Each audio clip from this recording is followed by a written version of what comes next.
especial. Eu quero meditar com você nesta manhã um texto da palavra de Deus muito importante. Em 1 Coríntios, capítulo 3, versículo 16, está escrito assim: Não sabeis vós que sois santuário de Deus e que o Espírito de Deus habita em vós? Se alguém destruir o santuário de Deus, Deus o destruirá, porque o santuário de Deus, que sois vós, é sagrado. Ou seja, é santo, é separado. Ainda Filipenses 4:5 diz assim: Seja a vossa moderação conhecida de todos os homens, perto está o Senhor. Ainda 2 Timóteo 1:7 diz assim: Porque Deus não nos tem dado espírito de covardia, mas de poder, de amor e de moderação.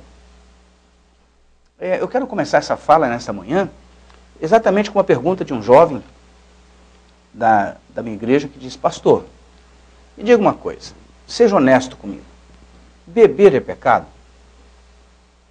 Ele sorriu, e, como se estivesse me dizendo assim: agora sim, quero colocar o senhor numa sinuca, quero colocar o senhor numa situação difícil. E eu falei assim: jovem querido, eu vou dizer uma coisa para você, eu não encontrei na Bíblia ainda que usar drogas é pecado, que beber é pecado, que fumar é pecado. A Bíblia não é clara, até porque existem coisas da modernidade que, na época de Jesus, na época dos apóstolos, no transcorrer de toda a historicidade bíblica, você não encontra certas coisas que são da atualidade, são coisas modernas. Mesmo se você falar sobre alguns outros assuntos que tem na modernidade, não existe na palavra de Deus com essas expressões. Veja, a expressão beber é pecado não existe na Bíblia. Se você for encontrar a história de Jesus, o primeiro milagre que Jesus faz é exatamente no casamento lá em Canaã da Galileia. No casamento, Jesus multiplica aquela água em vinho, e vinho do bom. Porque tudo que Deus faz é bom, é excelente. Nada que Deus vai fazer é ruim. Então, nós encontramos na Bíblia ali essa questão. Vemos um conselho que aquele que almeja o episcopado não seja dado a vinho. Mas não diz que não pode beber. Aí talvez você me pergunte: pastor, quer dizer então que pode beber? O senhor bebe? Eu vou dizer a você: não, eu não bebo. Eu procuro ter uma vida que venha agradar a Deus em todas as áreas.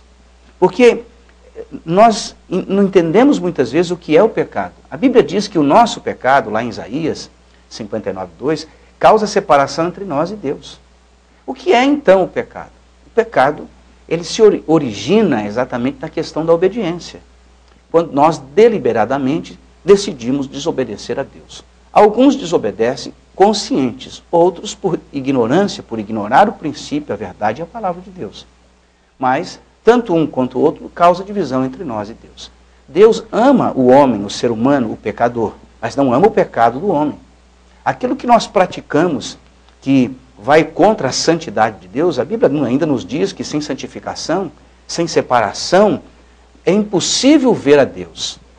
Ou seja, se nós estamos caminhando na presença de Deus, se nós estamos fazendo a sua vontade, certamente isso vai refletir numa vida de santidade na presença de Deus.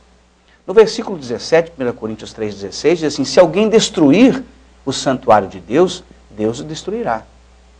Aí eu lhe pergunto diferente, como aquele jovem me fez a pergunta: pastor, isso é pecado? O que é o pecado? O pecado é tudo aquilo que nos faz errar o alvo da santidade, da presença de Deus, aquilo que nos afasta de Deus. A mágoa é pecado, o ressentimento é pecado, a gula é pecado, a prática sexual fora do casamento é pecado. Assim diz a Bíblia. Não diz a respeito da bebida, mas diz que se eu estiver destruindo o corpo que é sagrado, Deus também vai destruir. Ou seja, é uma situação em que Deus está nos colocando, está nos levando a uma vida de santidade, ou de separação do pecado. O que é ser santo? Tem gente que tem um conceito que santo é aquele conceito que a gente tem. Olha aqui, esse aqui é santo, aquele é santo. Mas a Bíblia diz que todo aquele que é nascido de novo é separado para Deus, se torna então posicionalmente, quando eu tomo uma posição de entregar minha vida a Cristo, me torno separado, santo para Deus. Santo, na verdade, é aquele que se separa, é sagrado para Deus. O meu corpo, o seu corpo, é separado, é santo, é sagrado para Deus. Então a Bíblia está nos ensinando que devemos considerar aquilo que fazemos com o nosso corpo. Dormir mal, ou seja, atravessar a noite acordado, isso é bom, isso não é ruim. Depende, se você é um profissional e tem que trabalhar à noite, é uma outra situação, vai dormir durante o dia. Mas se você trabalha durante o dia todo e passa a noite na internet, isso não é certo. Porque você está destruindo aquilo que Deus te deu. Se você está comendo demais, também. Agora, se você está bebendo, está fumando, nem se fala. A Bíblia nos relata de pessoas que tiveram o hábito da bebida e tiveram prejuízos e consequências terríveis. Alguém me disse um dia, falou assim, pastor, porque nós somos espirituais, podemos nos controlar. Eu exerço o autocontrole, eu posso saber quando começar e quando parar na bebida. Eu vou dizer uma coisa para você, querido. Se você realmente tem consciência dessas coisas, a pessoa sabe quando começar, quando parar já é mais complicado.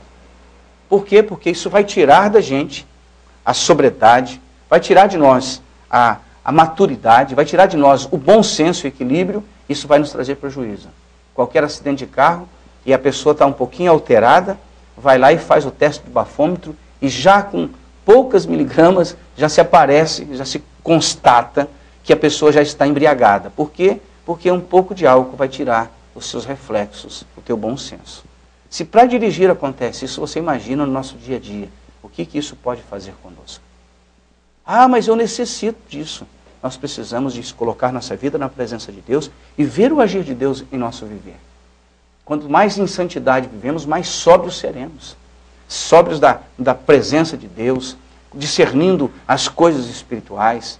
Eu, particularmente, sei que existem muitos cristãos por aí, em igrejas, que no seu secreto usam um pouco do álcool, da bebida alcoólica.